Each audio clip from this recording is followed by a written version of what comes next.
facing danger and loving it. We are the Spy-Fi guys, and this is Get Smart.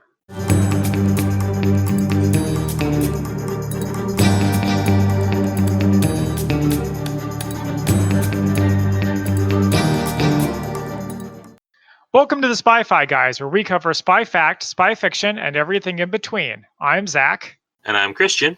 And welcome back to our Swingin Sixties Spy Summer. All this summer, we've been breaking with our usual formula to cover exclusively fictional, some more than others, spy movies and TV shows made or set during the golden age of spy cinema, the 1960s. So grab your go-go boots and put on your ascot. It's time to get groovy. And this week we're covering the show Get Smart. We're covering 2 episodes of it. Now, what was your experience with this show before this?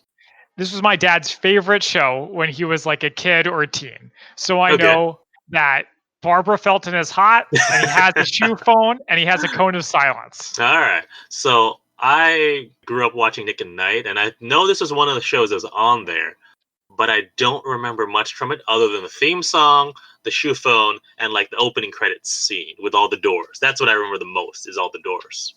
Okay, so it seems like the shoe phone is the common denominator here. seemingly. Yeah, and then I learned a lot of other stuff from the movie that came out with Steve Carell, like back in, 2000 something. We'll be covering that next week. Yes.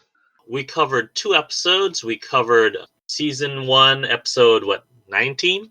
I believe so. It's called Back to the Old Drawing Board. Yeah. And the plot summary, according to IMDb, is Jaime is introduced to Control as Chaos tries to kidnap a Control scientist. All right. So we start in this, what looks like a lab. We've got a scientist and agent there. I don't think we found at the very end what the scientist's name is. It's Dr. Ratton. Mm-hmm. But the agent, who is a Chaos agent, is, what was his name? Mr. Nats. Yes. And it's very sudden start. It opens with them looking at the monitor, but it doesn't fade in or have calm music. It was strange. It's a pre-credit scene is what it is. It just starts. These old shows, though, they like to have an establishing shot. Oh, that's true. Yeah, you're right. Yeah. But whatever. That's fair. Ratton and Nats are watching this other scientist, Dr. Shotwire, who's really smart and working for the Americans. And they see him building this model of a mooncraft. And we find out that Chaos wants the Doctor. Now, did you know about Chaos Control a little bit? I sort of put 2 and 2 together. We've seen this before. We've seen Uncle and Thrush. And Thrush. I was going to say Larch, but thank you. Yeah, so basically the same deal. There's one good spy organization and there's one bad spy organization. Mm-hmm. But I was like, okay, so this scientist is building a moon vehicle. So does Chaos want to go to the moon? Maybe. Or maybe they just want his expertise in building things. Okay. We don't know. We don't know why Chaos wants him. Just that he's a scientist and they want him. I get the impression that this show does not have well-developed motivations for a lot of its characters. I don't know. Nat says that, they keep trying to get Dr. Shotwire, but they've got one of the best agents guarding him, Maxwell Smart. Mm-hmm. And we find that apparently, Smart has managed to evade Chaos on numerous occasions, but Dr. Ratton says, well, I think my man can help you. And there's another man who's just been standing there in a corner. So I thought this was funny, and I don't think it was an intentional joke. What? They say, quote, he's probably the most accomplished evil genius in America. And he corrects them and says, the world. The world. I was like, so his big plan is to walk over and have one of his henchmen do it? Oh, you thought that? You need an evil genius to ask somebody to do that? I thought that was pretty funny. Yes. He's going to have his man do it. Nats is very skeptical. He's like, your man can take care of Maxwell Smart? And you know what this reminded me of? Was he may not look like it, but he's the most dangerous man alive meme. Have you seen that? I have not seen that meme. Okay, I'll send it to you after this. All right. Anyway, so Nats demands a demonstration, so Dr. Ratton, apparently he just has the 800-pound gorilla in the corner. Is that a joke? No, it's an elephant in the room, not a gorilla. Yeah, it's so strange. I guess they just had it to be there to fight him, but I liked how the guy was very clearly just a guy in the gorilla suit. Mm-hmm. Oh yeah. I mean, this is the 60s and it's a TV show. They don't have the funding to get a real gorilla. And I also liked that the robot just walks up to him and punches him. That's the way they start the fight. The guy just knocks him out, and then like Nets also like has him stand in front of him and fires a gun at him. Nets is like, wait, what is he? Not he, it. And we find Yeah. out it's a robot. So this, of course, reminded me of Archer, the Bionic Berry. Maybe, yeah, okay. But I was like, this is a pretty good twist. Okay, a robot guy. I kind of like that. Yeah. And also here's where we first hear the laugh track. And what did you think about the laugh track? I was fine with it. I wasn't so fine with it. So I think, and as of time of recording, we're how many episodes into WandaVision? Oh, Like, yeah, that's so true. my mind is already set to being okay with a laugh track at the moment, just because it's in that mindset. I guess nothing else we've watched has had a laugh track yet. That's true. Nothing we have had. Yeah. Well, I was trying to think of the last straight up comedy we did. That was probably OSS 117. Yeah, and there's no laugh track. And Some of the other ones have comedic elements. yeah, like Avengers had comedy, but being more British, I don't think they really do laugh tracks. No, but the thing about the laugh track in this show is that the Yeah. laugh track didn't have that much to laugh at. And when they did laugh, it was like kind of like, heh, heh, heh, heh. You didn't have like the big guffaws. You know what I mean? I mean, also because I watched so much Friends growing up, laugh tracks are just like, I barely pay attention to them. Okay, interesting. Because, yeah, Friends like runs on a laugh track pretty much. So I didn't really notice it. Like there were times where I laughed and oh yeah, there's a laugh track, but it didn't really like phase me. Also, point about WandaVision, I believe they filmed those in a live studio audience, so it's not necessarily a laugh track. Yes, that's fair. This one sounded more like a legit laugh track. So he shoots the robot, and the robot has a clip-on tie, which I thought was fun. I didn't even notice the clip-on tie. Good eye. And so he can like take his shirt off, and you can see all the electronics underneath. Okay. Mr. Nats says he will give him $1 million if he can do the job. And then we go to the credit scene with the very iconic music from Get Smart. Like I said, this is the thing that I remember is all the doors. And like Maxwell Smart drives around the corner in his convertible, exits, goes into the room, and then there's all the different doors that do different, like they slide open in different ways. He goes through all of them. And then at the very end, he goes to a telephone booth and like dials a number and then drops down, which I think we talked about this. Was that just last week with the Avengers? Yeah, last week the Avengers movie they do that. Yeah, but did you notice in the credits who created the show? Yes, Mel Brooks. Well, co-created. Yeah, but once you see it, Don Adams reminds me of Mel Brooks a lot, especially the way he plays the character. Well, you know who else Don Adams played or voiced? I don't know. Inspector Gadget. Yeah, got a little typecast there, huh, Don? Which, I mean, I watched a ton of Inspector Gadget as a kid, so his voice, like, it just brings me back. And he does the same voice. Is that how he actually normally talks? Dude, heck if I know. I didn't look up any interviews or whatever. I wouldn't be surprised. I feel like in these old shows, they don't really do voices. I made finger quotes around the word do there. Great for an audio medium. Anyway, so after the credits, we have Max meeting with the chief. Oh yeah, we skipped over the part where they watch Max on the screen and he's like playing with the model and like completely destroys it. Yeah, we get the impression of the kind of person he is. And I do like a joke here. A lot of jokes here are obvious, but I did like this one where he says, I didn't set back his work 6 months, more like 3 or 4 months at the most. Yeah, so we find out there's going to be a party for Dr. Shotwell. And so Max and Agent 99 are going to go to the party. And they're going to take Agent 91 with them, who is a new agent who's going to be basically shadowing them. Not just him, also Agents 27 and 44. The agent numbers were coming fast. But I don't remember 27. I remember 44. I think 27 is the one that gets... Oh, no, that's not right. I don't know. Agent 27 was definitely mentioned, though. Okay. He's going to meet Agent 91 in the garage. And of course, I love it. A good code phrase. Yeah, a code phrase he can barely remember. So it's like, I guess he's like an idiot. I thought he was bumbling, but I thought he could remember stuff. Well, I think it's more that it just doesn't make sense.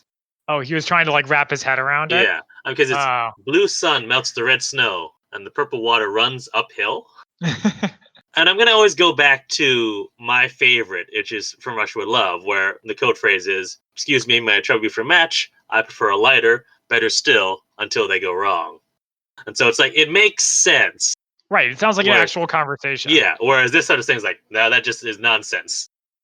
Well, it's supposed to be funny, of Yeah, course. Well, but what also made me think Maxwell Smart is like kind of dumb, besides being bumbling, is yeah. where he has the paper and he says it's written in some kind of code phrase, and then they And it's turn it upside upside down. down. Yeah, Again, it's obvious, but it's like still kind of funny. It I works know. for me more I than some other laughed. Yeah, jokes. yeah, I laughed. But the other Mhm, thing is, he's also asked to not use his shoe phone during the mhm. party, but to use his watch phone. Yes. Because I was waiting for the shoe phone to be used, but no, we just got the watch phone. I was disappointed that the shoe phone was not used in either of these episodes, I though they was do gonna say reference it a they lot. referenced it, but Yeah. yeah.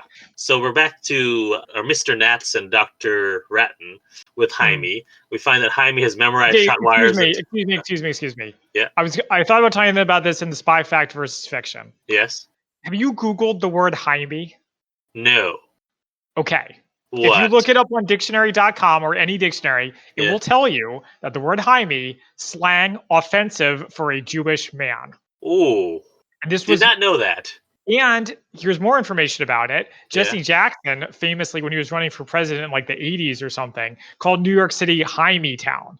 And then Eddie Murphy made fun of him on SNL about it. So my Ooh, question here is did they name this character Jaime intentionally as like a joke on I that? don't know. That is a I did not know that. And Mhm. well, do we know when that slang came about?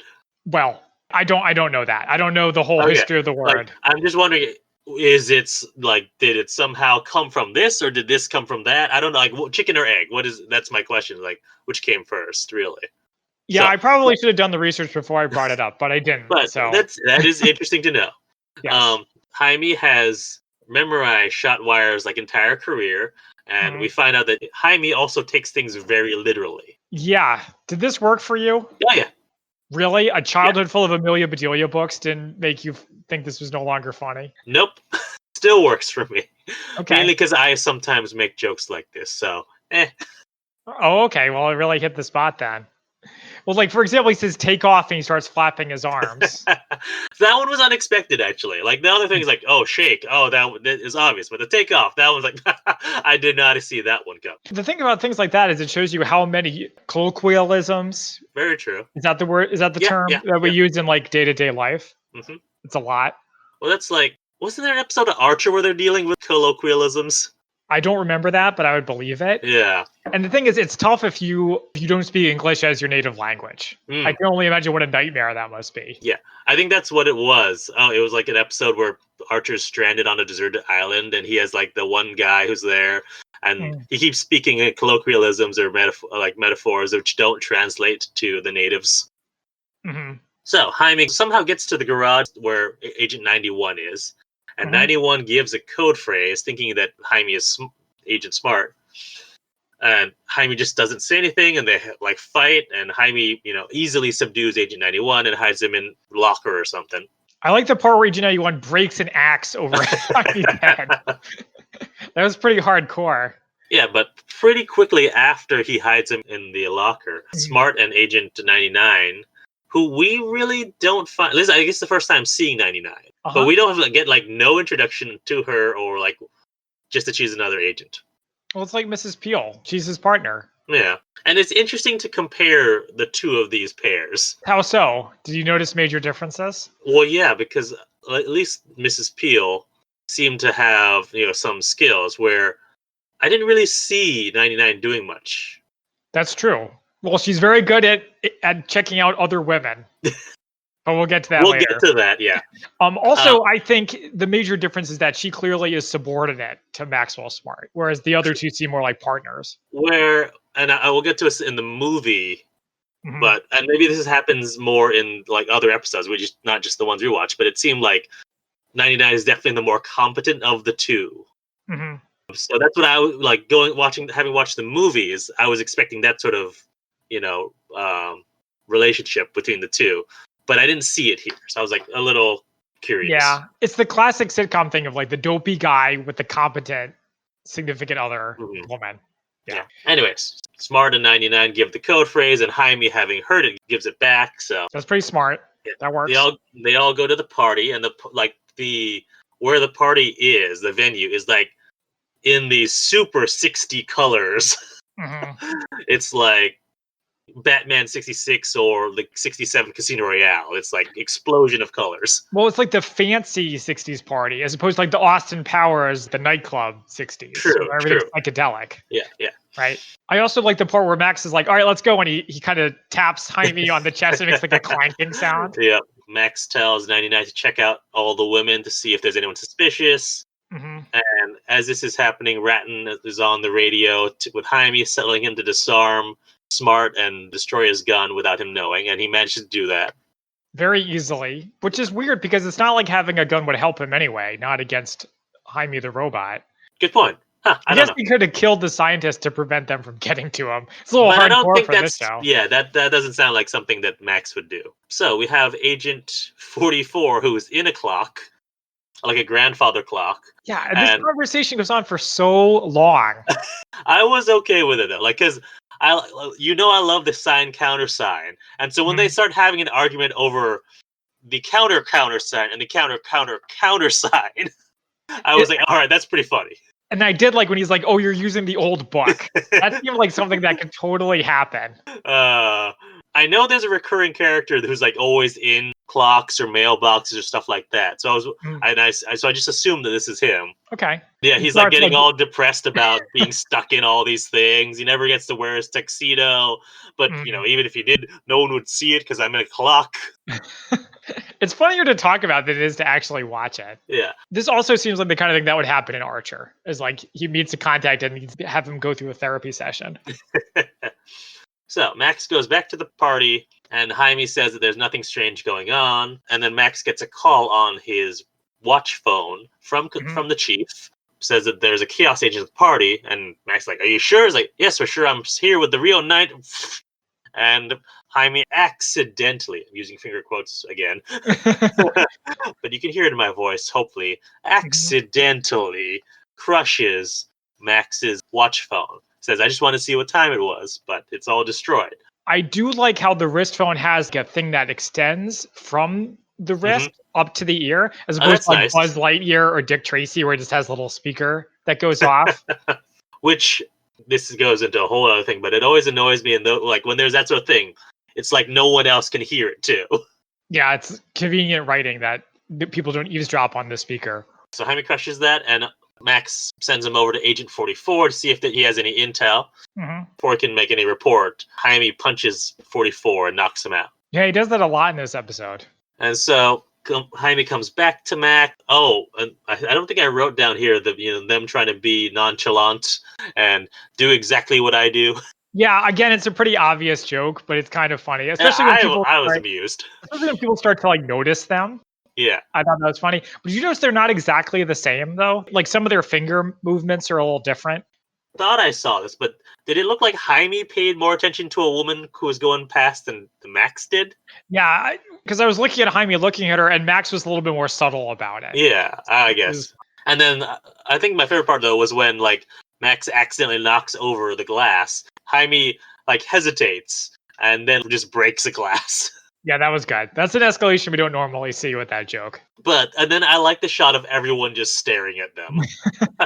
Yeah, they're like, is this a bit? Is this like a parlor trick? Max realizes they're all staring. Like, all right, let's go blend in. So they go over, have a drink. And Dr. Ratton doesn't know what's going to happen if Jaime drinks. Max is saying, here, just have a drink. And Ratton's on the radio saying, don't drink it. And so he's getting like all these conflicting instructions, and viewing machine short circuits, and so does Jaime. He starts to smoke, which is the audience like that, the laugh track like that. I don't understand why it's mixed messages, because Smart is not his builder. So why does a message from Smart have equal strength or whatever as from the scientist? I'm gonna go with he was given an instruction to blend in, and so as if he's trying to be undercover, he's gonna listen to Max's instructions because he's supposed to if he was actually 91. Okay, it's a little convenient writing, but whatever. I do like how these episodes kind of move things along. They are like 25 minutes, so they move pretty quick, which is nice. Later on, we see that Jaime is getting very close, like sitting right next to Dr. Shotwire and talking with him. Max is a little concerned about that, so it tells 99 to go distract Dr. Shotwire while Max goes to talk to Jaime and like brings him into the coat room to talk. Yeah, I like the pep talk. He's like, listen, Jaime, you're a good agent. Just gotta stay focused and get it together. You have a bright future here. And then Jaime kisses him, which is funny. Yeah, unexpected. Yeah, they leave the coat room, and 99 thinks that they need to get Dr. Shotwire out of there before Chaos can make their move. But of course, Shotwire doesn't want to go. He's still annoyed with Max for destroying the model. Yes. So Max asks Jaime to talk to Dr. Shotwire. And so 99 and Max are like, wait, how did you get him to go? And it's like, well, I told him that I was a robot. He says, I appealed to his scientific curiosity and told him I was a robot, which is great. It's hilarious. I would not have thought that he would do that. It's not exactly blending in, but whatever. Yeah. And so he like opens up his shirt to show them that he's a robot, but they of course think that he's just like had that prepared to make it look like he was a robot because he's a very prepared agent. And then I'm trying to remember what triggers him to actually knock out Smart. Smart says, wow, you're really prepared. All right, let's go. Well, knock me out. Oh, that's right. It doesn't really sound like the kind of thing people would say even in the 60s, but whatever. I can live with it, yeah. Disney's 20,000 Leagues Under the Sea. Mm-hmm. Like there's a line in one of their songs that's "Blow me down and pick me up." So that kind of thing makes me think that okay, that's a kind of saying you'd say that. Yeah, there's lots of sea shanties that are like "blow the man down." That's similar idea. Yeah, I'm going with it. Is what I'm saying. Okay. So he knocks out Max and then apparently picks up 99 and Dr. Shotwell. And I would have liked to have seen that. Well, Max is our audience perspective, so we, when he wakes up, that's when we see it. Yeah, it probably would have been a little tricky to do that stunt anyway.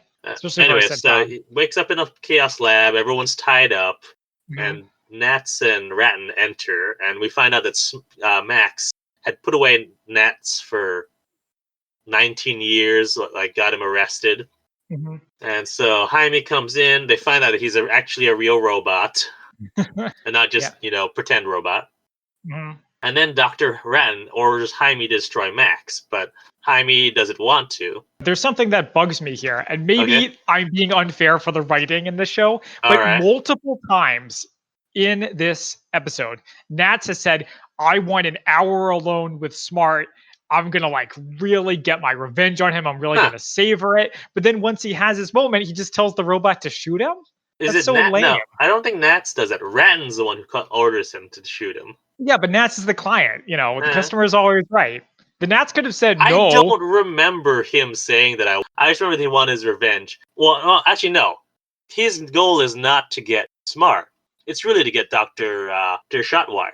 And Max is just a bonus. I disagree. I remember him having a grudge against Smart. That's what I mean. He had a grudge, yeah, sure. But the goal, and he said it in the beginning, the goal is to get Dr. Shotwire. Okay, that's fine. Maybe we can go back and watch it. But I guess it's like the writers were like, you know what, we got to move this along. Let's just have him shoot him. Let's not have him be put in an easily escapable death trap. We've all seen that. I mean, at least, we don't have that, which was nice. But I like this. So Jaime doesn't want to kill Max and is like even crying, which robot can cry. Do androids dream of electric sheep? And instead, like very rapidly, he just shoots Dr. Ratton instead. Yeah, and the music is like a wah, wah, wah. Right? And he knocks out Nats. And apparently this is because Max was the first person who actually treated Jaime like a real person and not just like a tool. So we go back to Control headquarters where the chief meets Jaime. And Jaime's invited to join Control, but declines because he doesn't like violence. Yeah, he like abhors violence, which I appreciate. Because he's the only one to kill somebody in this episode. And that's the end of the episode. Well, one last thing is he says he wants to work for IBM to meet other intelligent machines. Yeah. All right. So do we do our ratings and favorite quotes now, or do we do it later? We'll do the quotes now, and then we can do the ratings and Spy Fact versus Fiction later. All right. I have a few favorite quotes, so why don't you go first? So you kind of said some of the ones I want to do, like about the evil genius or about the IBM. Oh. I had two others. I had, aside from his vast knowledge, he has the dexterity to take apart and reassemble the entire wiring system of any missile in the world. There's only one thing he isn't able to do: set up a lawn chair. I guess if they had done it today, it would have been set up in IKEA furniture. Yeah. And my other one I had was, but you were once a highly respected scientist working on the side of good. What happened? It didn't pay well enough. That reminded me of budget cuts from A Long Kiss Goodnight. I mentioned one that I liked, which was the most accomplished evil genius in America. Yeah. But then when they say Jaime's name, the scientist is like, I made him. I call him what I want. It sounded like Right. actually mad about it. That made Right. me laugh pretty hard. Yeah. That was the Dr. Ratton's father's name. Yeah, that was a joke they repeated, which Yeah. I didn't find as funny. I found him getting upset, which is much funnier. Yeah. And then also a little later was when Smart is like, come on, Dr. Ratton, or whatever his name is, the good scientist. He says, Dr. Shotwell or Shotwire. Yeah, Dr. Shotwell. He's like, come on. And Dr. Shotwell says, you know how I feel about you secret agents? Like very loudly in this party. Yeah. All right, so that was our first episode. Our second episode we covered was called A Spy for a Spy. It's season 2, episode 3, I believe. Yes, it is season 2, episode 3. You are correct. And the IMDb plot summary is both sides are kidnapping agents at such a rate that almost no one is left on either side. Yeah, so we start with a magician in his dressing room getting shot by his double. Mm-hmm. And the double takes the wand and a few other things, puts them inside his pockets and sleeves. Mm-hmm. Max and 99 have taken the chief out to dinner for his birthday, and so they even had a cake that, do they say like the Chaos Bakery and the Control Bakery did? Yeah, because they have the invisible icing, and who else would do that? I know it was the Control, but I was like, does Control have a bakery? What was it? The Control Lab? I don't remember. But so there's a cake with invisible icing, which I liked. That was a nice touch. This also seemed like the kind of thing they would do in like The Man from U.N.C.L.E. They are all like real chummy with the boss, so. Mm-hmm. And so the magician comes on stage, and we find out his name is Siegfried the Great. And so, of course, he does some tricks. And then, for, of course, one of his last big trick, he needs a volunteer. And, of course, he picks the chief, which Max and 99 were like, go on, go do it. Yeah, they're pretty gullible. And so, of course, the chief put into a disappearing cabinet and disappears along with Siegfried. And then the lights come up and they don't come back. So wasn't this in like Batman or something? I feel like they do this a lot in fiction. I'm trying to think. I feel like there is a Batman villain in the 60s show who is like a magician, but I do not recall. By the way, you can tell Siegfried the Great is not a real magician because he keeps referring to his acts as tricks. They're illusions, Michael. I perform illusions. I'm not going to repeat that line because we're mostly PG. Mm-hmm. We try. But inside the disappearing cabinet, they see a note. And it says, Chaos has a chief. You'll hear from me. Maybe this is just me, or maybe they change it season to season. I thought that like the credit sequence changes, but it looked exactly the same to me. It looked the same to me, yeah. Yeah. So because I like specifically watched, like, is there gonna be something different or something? But no, it was all the same. So I don't. Maybe if I watch a few more like other seasons of it, maybe it does change. Yeah, maybe it changes around seasons 4 or 5. After the ones we watched, I don't know. By the way, do you know that Star Trek: The Next Generation, for some episodes, the opening credits, Oh yeah, when it says Star Trek: Next Generation, it like kind of has like a graphic where it like has lines behind the title. Do you know what I'm talking about? Mm-hmm. I always thought that was weird. I thought you were going to talk about how, like, after season like 3 or 4, like the opening title sequence changes entirely. And Star Trek: The Next Generation? Yeah. How does it change? Well, at first it's actually in the solar system, and then it comes out from the solar system, Earth's solar system, and then in later seasons it's like a random solar system with all these other planets. You know, I don't think I noticed that. Really? Yeah. Now, I don't think I watched the early seasons enough. Okay, well, but you can tell, and this is going way off track. We can cut this out if we want to, but if you watch, because they couldn't replicate the star field for some other stuff, so in later seasons, the ones that you probably watch more, when the last big planet with the ring around it comes through, look at the stars inside the ring versus stars outside the ring. They're completely different. Okay, yeah, I will look for that. Thanks for telling me. Back to the show. So we have a meeting of all the control heads. We find out apparently Max is the head of agents. There's another who's like the head of the labs, another person who's the head of like administration. That's right. The chief's disappeared, so Max wants to take over as a chief. The other two heads also want to be chief. And Max even tries to like say, all right, there's clearly a proper procedure. I'm thinking of a number in my head between 1 and 10. Yeah, that was great, but I thought they were going to call him on it. That they were like, wait a minute, we should all be guessing equally. So this power struggle thing I thought was pretty funny, and I kind of Yeah. wanted to see more of it. I like that Max even had like a little plaque ready Right, to just go. ready to go.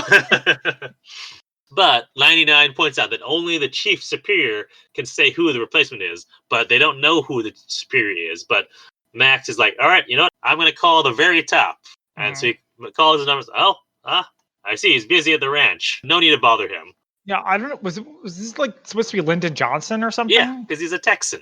Oh, yeah, that works. He's at the ranch. He's a cowboy. For some reason, my first thought was, I think, maybe because there's a Watchman. I think a cowboy actor as president, or a cowboy as president. I think of Ronald Reagan. Yeah, I also thought of Ronald Reagan, but then I was like, it's the 60s, so of Yeah, course so it couldn't then I was be. like, wait a minute. Okay, this is post Kennedy. Oh, Johnson. It's like, it's too early. Doesn't make sense from Nixon. Okay, Johnson. That makes sense. They instead have to check the secret. Well, see, okay, actually, this is where I get a bit more of 99 being the competent one. Because she's like, well, no, we should check the chief's secret compartment in his desk. Except it's not really a secret if they know where it is. I think if you look around long enough, eventually you'll find the secret. Whatever So it they is. do all these things, and this part opens up, and it says Zebra 642. And I like this bit where they have like books with different covers, which are, the green book is actually in the blue cover and vice versa and all that sort of stuff. Yeah, it was funny. It just went on a little long, but I do appreciate that they didn't say at the end, just goes to show you can't judge a book by its cover. I feel like they thought they nailed the joke, because I mean it's obviously a pun about cover identities, but also book covers, which was nice. I like that. Mm-hmm. And they're like going through all this process to go find the guy in the phone book, and then this whole thing is dropped pretty much when Siegfried calls. Like that's the last we hear about the power struggle. Yeah, I think that's right. I guess the idea is they found the guy, so there's no need to struggle anymore, but the guy they found doesn't do anything for the rest of the episode. They didn't even call him. They probably called him in a deleted scene. I don't know, whatever. Well, so Siegfried calls Max and says he wants to meet Max to talk about the exchange for the chief. Mm-hmm. They even talk to the chief to get proof of life, but then, of course, before he says anything more, he gets knocked out by the butt of a pistol. Mm-hmm. And so they're going to meet at the southeast corner of Potomac Park, which makes me think, wait, are they in D.C.? Yeah, they never say what city they're in. I always assumed it was New York City. But Potomac Park, that's a very D.C. location. I guess so then. Or at least it sounds like a D.C. location. Mm-hmm. So they go and meet, and they're both wearing these ridiculously sized, coats. Mm-hmm. And they both claim that they're unarmed, and, as they're talking, all these guns start falling out of their coats. One quick thing that you jumped over. Oh, what did I jump? Yeah, what did I skip? Is they do the Nazi heel click. Oh. I guess it's not only the Nazis that do that, but when he does, he breaks his shoe phone. Oh yes, that's right. Yeah. It's a little bit funny, but repeating That's it funny. did not make it funnier throughout the course of the episode. I mean, it worked, and we'll talk about this in the very end. The comedic rule of 3, it worked for me. Okay. Right, so they're pulling out their weapons. I like his machine pistol, which looks like Booker DeWitt's pistol from Bioshock Infinite. And I also liked when he's like, "Oh, I don't have a pocket watch," and Max is like, "You can have mine." Pocket knife, yeah. You have an extra one.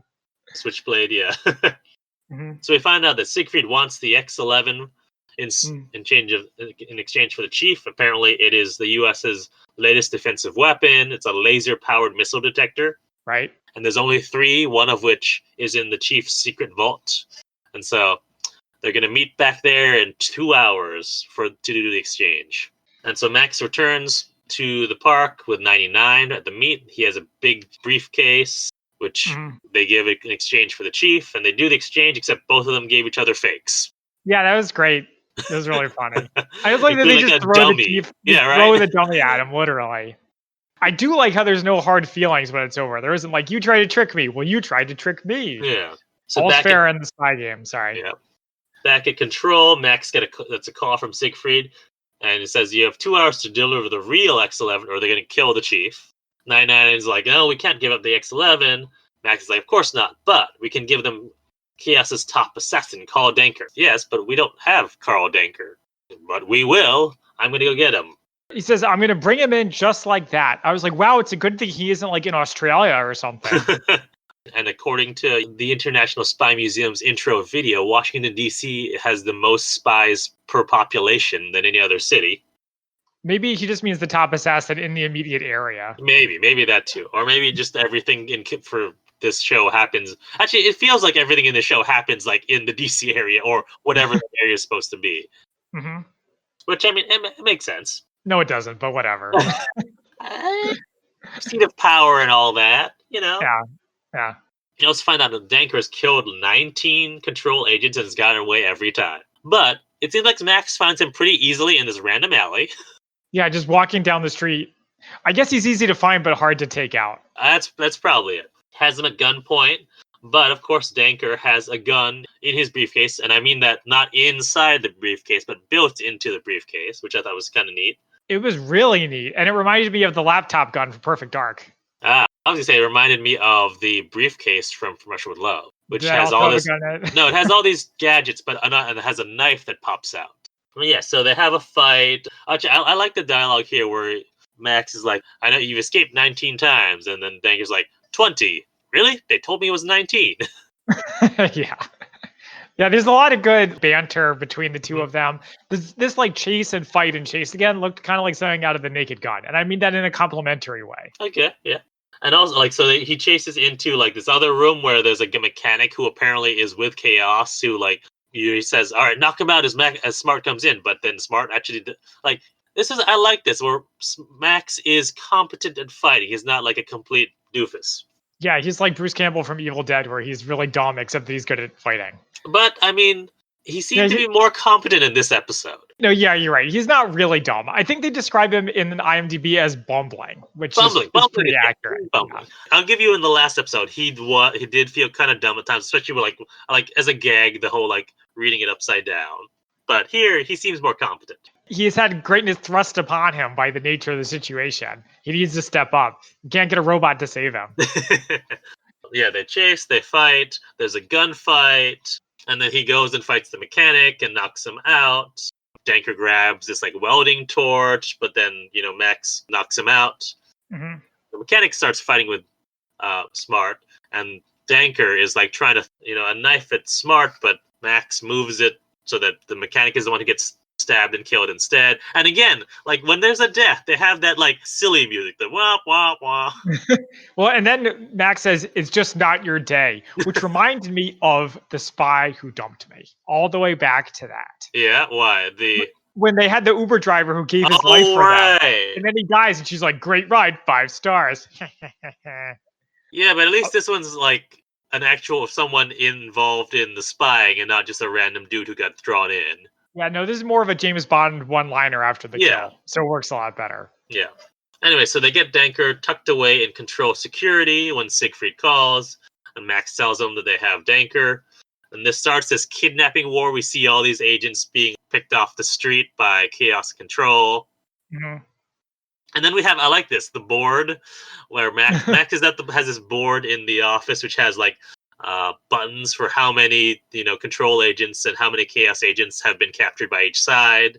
Mm-hmm. And so I get that this is kind of funny, and it didn't not work for me. But I'm also kind of like, if you could kidnap the other side's agents like at literally any time, why haven't you been doing it before now? Is it because of a lack of leadership? They don't have the chief. Control has 27 of their agents, and Chaos has 26 of Control's.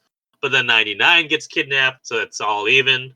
And then Max kidnaps Miss Dvorak from Chaos. That is a name. Mm-hmm. And she starts flirting with Max. Yeah, he's like kind of into it. It seemed kind of skeezy. He's like, "Yeah, we have to send you back, but we can wait a little bit." I was like, "Oh my god." Like, I assume that she's a recurring character we just never heard of before. I would not assume that.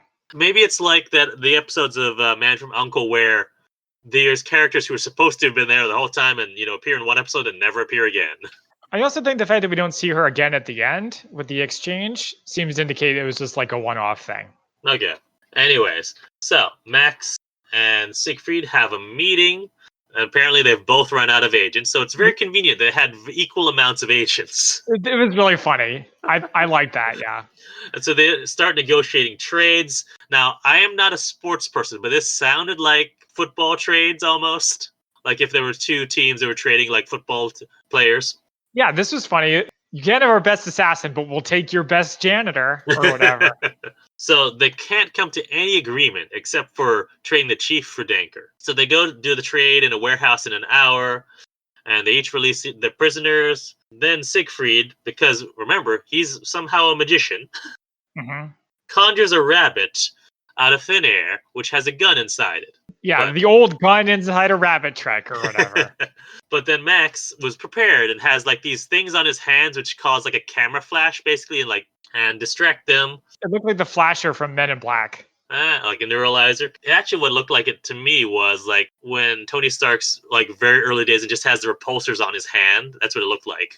Okay, yeah, I can see that. So he grabs a gun, but of course the gun is just a magic gun. It's fake. Mhm. And then Siegfried just proposes releasing all the agents in a mass exchange, but Max doesn't trust him. And then even is like, how about we do this? Hostages, so that we can get all our thing back. So I'll take Danker and you take the chief. Mhm. The chief's like, no. What about? And he like proposes the same thing in like 3 different ways. And then he's like, no, Max, you idiot. Then you're just back where you started. Yeah, that was funny. That was fine. And so they end up just doing the exchange of all the agents one for one. There's like these 2 buses that are pulled up next to each other in this parking lot, and like all the agents are coming off. Yeah, 2 60s VW buses. It's pretty funny. 99 says that he spoke with Miss Dvorak about Mhm. her internment. Mhm. And he's like, well, whatever she said, she was a liar. He just says she's a liar 99, which I thought was funny. It's a favorite quote, but it's okay, I have more. But then just when they're about to drive away, their bus driver was kidnapped. Wah, wah, wah. And that's the end of the episode. All right, so what were your favorite quotes? Okay, so I had a few. The part where they have the chief hostage, he says, you didn't have to knock him out, why don't you just shush him? And to which Siegfried says, we don't shush here. I like that. Yeah. Later, when he says, if you're so smart, how come you lost 2 world wars? I guess before that got old. And then later, when he's fighting with Danker, and Danker has the blowtorch, he says, have you ever used that before? And Danker says, no. And Smart says, well, why don't I come back a little later after you've had the chance to practice? Yeah. All right, so I've got a few. I've got when we're taking out all the guns, and he has it like the ridiculous gun, and he says, "Don't be silly. Control would never issue a weapon as vicious as this. I got it from mail order house in Chicago." I guess that's like the 60s equivalent of I got it off of Amazon. Yeah, well, we'll get to that in the Spy Fact versus Fiction. Okay. Again, same scene. It's where he says he wants the X11. The X11? The X11? That's out of question, Siegfried. I can't you get the X11? No, sir. No X11. By the way, Siegfried, what is the X11? I saw it coming, but I did too, but it worked for me. Comedy, yeah. This is a classic line. Like this sort of model of the line is better give up, Danker. This place is surrounded by 40 control agents. Would you believe 30? One angry Boy Scout? Girl Scout? Yeah, I like the Girl Scout. And then my last one, because I don't, but like I enjoyed this episode. Hmm. Hello, is this the answering service? Do you have any kidnapping messages for Maxwell Smart? All right, so shall we get into our Spy Fact versus Fiction? Please do. I've already done my bit about Jaime. Okay, so one of the things I did look up because I was curious, what do control and chaos stand for? Okay. Because these shows, always stand for something. Mhm. Except not here. Control and chaos don't actually stand for anything. And so I found that very fascinating. And I think I've talked about like how in the real world people love to backronym stuff. Have a acronym and make it fit somehow. But I was interested like that. There's nothing here. Chaos is just a secret government counterintelligence agency based in DC. So, according to Wiki, it is set in DC, whereas Chaos is described as an international organization of evil. So on IMDb, though, yeah, they are written in all caps. Yeah, they are. They're everywhere. They're written in all caps, but no one says what they actually stand for. Okay, interesting. So the line about IBM got me curious because I guess I knew IBM was old, but I didn't realize it was that old. So, but it was apparently the company actually began in 1911 as the Computing Tabulation Recording Company (CTR), and was renamed the International Business Machines in 1924. So it's been around a long time, almost 100 years now. Yeah, they predated more the than computer. 100, but yeah, more than 100 years. But as IBM, almost 100 years. Mm-hmm. What else do I have? So I talked about Lyndon Johnson as being president, and I guess we kind of discussed it there already there, but yeah, that he would have been the president at this time, I believe. So, and again, he was from Texas, and he's the reason why Johnson Space Center, obviously named after himself, is set in Houston because that's where he's from. In my quote, I said, that he bought it from a mail order house in Chicago. That is a direct reference to the old Sears Roebuck catalog, where you could order pretty much anything from there, including a bunch of different guns that you could just order in a mail order magazine. Sears was based in Chicago, hence the Sears Tower in Chicago. Now, fun story about this. So back, when was that? 1999. I visited DC for the first time that I can remember. And I actually took a tour of the FBI headquarters, and they have I think we talked about this in Breach, where they have the firing range downstairs. And one of the things they showed off. This is back in the day when they could actually did tours and actually showed off the firing room. They showed off a few different guns they had in their collection, including a cane gun that used to be sold in the Sears Roebuck catalog. Oh my goodness! Yeah. So, like I said, this is a real thing where dangerous things were just sold in a catalog. I could believe that they sell guns in the catalog and that cane guns exist, but putting the two of them together, that is ridiculous. Right? Yeah. And lastly, so as far as I know, the X11, so it's like a handheld model, but there are different that use lasers to detect missiles. The most famous or infamous is the Strategic Defense Initiative, which was instituted by Reagan in the 80s, so 20 years after this episode would have aired. But it's more commonly known as the Star Wars program because, of course, Hollywood. Well, Star Wars was big at the time, and it involved space lasers. Exactly. As far as I could find, there was no actual thing that the X11 was based on. Okay. Yeah, this is the closest thing, even though it was 20 years afterwards. So who knows? Maybe Reagan was actually inspired by Get Smart and not Star Wars. I wouldn't be surprised, frankly. I mean, he was an actor during this time. Ronald Reagan, the actor? Who wants a cowboy actor as president? That's great. That's two different references that we've tied together there. We've done our quotes. Shall we get into our ratings? Yes, our ratings are on a scale of 1 to 10 martinis, 1 being a terrible spy movie or TV show, and 10 being absolutely fantastic. How would we rate these 2 episodes of Get Smart? I can go first. All right. I'm just trying to think in terms of how much did I laugh while watching it. So the first episode, Back to the Old Drawing Board, I would give 6 out of 10 martinis. All right. The robot stuff was interesting. I liked how it moved along. I did laugh quite a few times. In contrast, the Spy for Spy, I will give a 5 out of 10. I thought it was okay. The kidnapping thing and the exchange, it didn't do that much for me. The extended negotiation scenes weren't that funny, and I didn't laugh as much. Interesting. All right. Actually, I feel like I enjoyed the second episode of Spy for Spy more. I enjoyed both episodes pretty much. But I actually enjoyed the Spy for Spy more. Okay. So I'm going to give the first episode a 6, and I will give the other one a 6.5. I enjoyed these overall. They were more comedic than other things we've watched. That's true. But I also appreciated that it was shorter. So sometimes you get those shows that they're comedic, but they're still 40 minutes long or an hour long. Or these were nice, quick, to the point. Very digestible, yes. But just compared to the Avengers, I thought the Avengers was way better, and it made me want to go watch more episodes of the Avengers. These did not make me want to go watch more episodes. Really, I would watch more Get Smart.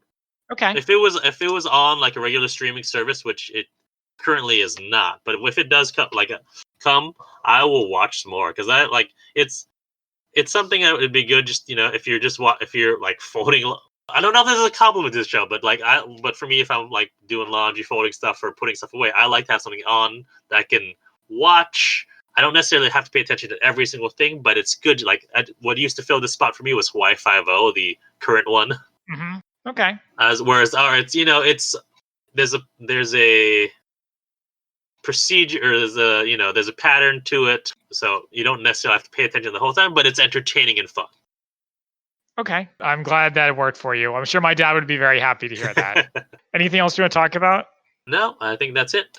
Well, thank you for joining us. You can find us on social media at the Spy-Fi Guys under Facebook, Twitter, and Instagram. Until next time, I'm Zach. And I'm Christian. And we are the Spy-Fi guys, signing off. Thank you for listening. If you enjoyed our podcast, please be sure to rate and review us on iTunes. The theme music is by Jer Fitzgerald and Big Man Joe. Media reviewed by our podcast are the intellectual property of their respective copyright holders, and no infringement is intended. This is a personal podcast. Any views, statements, or opinions expressed in this podcast are personal and belong solely to the participants. They do not represent those of people, institutions, or organizations that the participants may or may not be associated with in a professional or personal capacity unless explicitly stated. Any views or opinions are not intended to malign any religion, ethnic group, club, organization, company, or individual. You can find our podcast on social media at the Spy-Fi Guys on Facebook, Twitter, and Instagram.